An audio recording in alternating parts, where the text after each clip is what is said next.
Let me ask you this. Where does your embarrassment lie? Is it not in your mind?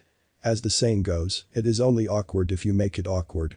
Somebody passes a judgment on you, it will only hurt you if you identify with it. You can only feel shame or embarrassment if you accept the situation mentally. That is all.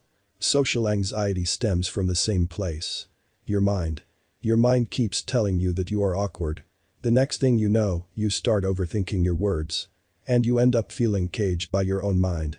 If you dwell on it long enough and accept it, it becomes your identity. The problem is, most of us are not even aware of it.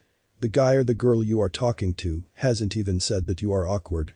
It is your assumption about yourself that plays out. And the good thing is, it is just an assumption. And you can change it right this second. Embarrassment, shame, and guilt are one of the lowest levels of emotions on the emotional scale that Dr. David R. Hawkins presents in his book, Power vs. Force. That is, these emotions are the farthest away possible from who you really are. They are the biggest blockers in you doing better in life. And these emotions are completely self-given. As they stem from the identity of the person who identifies as a person who is socially awkward. I have made a video on the importance of our spoken words. And how what we say all day and relate to emotionally becomes our reality. Thus, if you keep affirming this identity of a person who has social troubles, it will continue to be your experience. If you keep saying I am shy and I can't talk to girls, that's how it will be. And it is all stemming from within. These assumptions are yours. The world just reflects them back to you. Nothing outside of you can force you to feel these emotions consistently. The outside world can only trigger it. But it is us who take the trigger and make it our home. We dwell in that lower state of being and condemn ourselves. And this vicious cycle sucks the joy out of your life. But you must understand. Embarrassment and shame gives you nothing. It is a self-given punishment. Nobody imposes it on you but yourself. And you can free yourself from it by knowing that you are the one doing it. So, you can stop. And replace it with self-love. That I love myself enough to not beat myself about something that happened years ago. Or I love myself enough to not condemn myself for failing at my job today. You see, the event happens and ends. But the shame and embarrassment about it, you carry it with you. For God knows how long. That is not serving you in any way. It achieves nothing and hinders your true potential. Unless you understand these emotions and allow them to exist without identifying with them. Shame ends when you allow it to pass. It is our attention to these emotions that keeps them stuck in our system. So, all you need to do is still your mind and allow the emotion to come and go.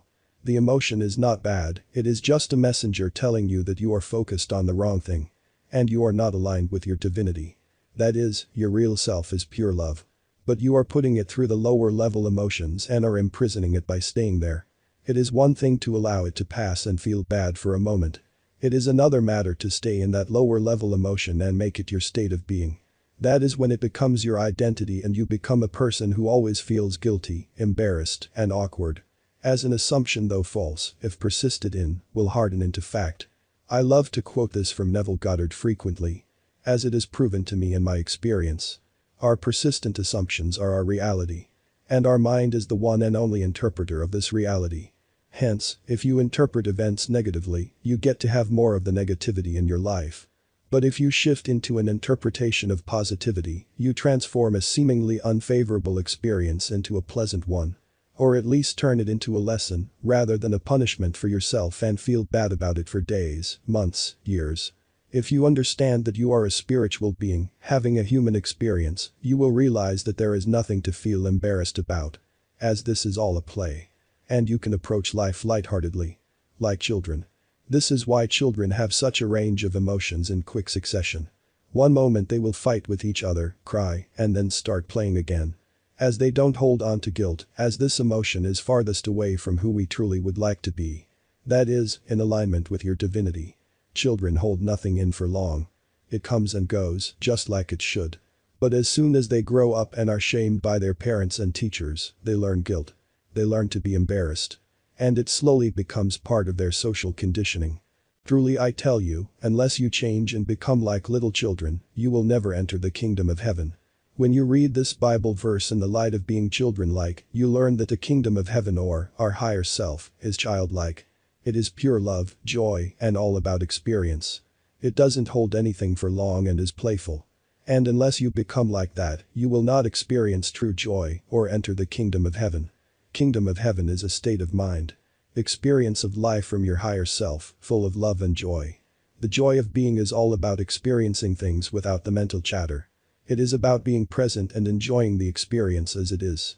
Try to have conversations with others in complete presence. That is, don't overthink your words. Listen attentively. And be present in the conversation, rather than being distracted by the unnecessary mental chatter. And I assure you, you will feel a sense of joy that you might have felt when you were a child. And flow state of pure experience with a mind. This is who you really are.